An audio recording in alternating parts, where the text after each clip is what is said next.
শুরু করিতেছি মহান আল্লাহর নামে, যিনি পরম করুণাময় এবং অত্যন্ত দয়ালু।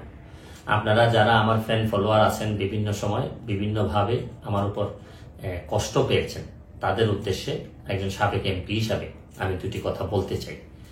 আমি আপনাদের এই সংস্কার, কোটা সংস্কার যে আন্দোলন, এই আন্দোলনে বা বৈষম্য বিরোধী ছাত্র আন্দোলন, এই আন্দোলনে কোটা সংস্কারের জন্য আমি সবসময় আপনাদের সাথে ছিলাম এবং এটাতে যারা আহত নিহত হয়েছেন তাদের পক্ষেও, এই বিচারের পক্ষেও আমি ছিলাম।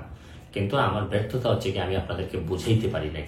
এটার জন্য আমি সম্পূর্ণ ব্যর্থ হয়েছি এবং আমি এই ব্যর্থ হওয়ার জন্য আমার যারা ফলোয়ার আছেন, যারা আমাকে নিয়ে প্রত্যাশা করেছেন, সবার কাছে আমি দুঃখ প্রকাশ করতেছি। আমি আপনাদেরকে আরেকটি কথা বলতে চাই। এখন যে কাঠামোগত সংস্কার আপনারা চাচ্ছেন, দেখেন এই সংস্কারের জন্য আমি বহু বছর আগে থেকে কাজ করে যাচ্ছি। আপনারা দেখেন এই দুর্নীতির বিরুদ্ধে যুদ্ধ গত 15 বছরে আপনারা যে 2-3 জন মানুষ দুর্নীতির বিরুদ্ধে সোচ্চার ছিলেন, এর মধ্যে হয়তো আমাকে একজন আপনারা পাবেন। আপনারা জানেন যে আমি এস আলমের বিরুদ্ধে নিজে বাদী হয়ে মামলা করছি টাকা পাচারের জন্য। আপনারা জানেন যে আওয়ামী লীগের বর্তমান কমিটির যিনি প্রচার সম্পাদক আব্দুস সুবহান গোলাপ, তার আমেরিকাতে 9 বাড়ি থাকা নিয়ে আমি নিজে বাদী হয়ে মামলা করছি।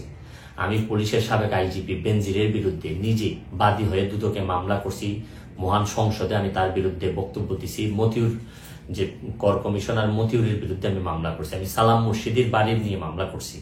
আমি সালাউদ্দিন, কাজী সালাউদ্দিন যে ফুটবলের দুর্নীতি নিয়ে আমি কথা বলছি। ওসি মুয়াজ্জেমের বিরুদ্ধে আমি নিজে মামলা করছি, করে তার 8 বছরের সাজা হয়েছে ডিজিটাল নিরাপত্তা আইনে।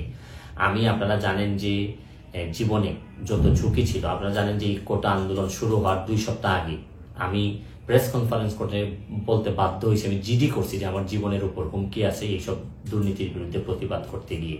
সুতরাং আমি এই যুদ্ধে সবসময় চেষ্টা করছি। এখন আপনারা যারা যে যুদ্ধ শুরু করছেন, ছাত্র জনতার নেতৃত্বে যে যুদ্ধ, এই যুদ্ধে আমি মনে করি যে দুর্নীতির বিরুদ্ধে যুদ্ধ, এই যুদ্ধে আমি আপনাদের সবসময় আমি আপনাদেরকে দোয়া করি যে আমি যতদিন আসি চেষ্টা করে যাব দুর্নীতির বিরুদ্ধে এই যে যুদ্ধ, এই যুদ্ধে সবসময় শরীর থাকার আমার জায়গা থেকে আমি চেষ্টা করব।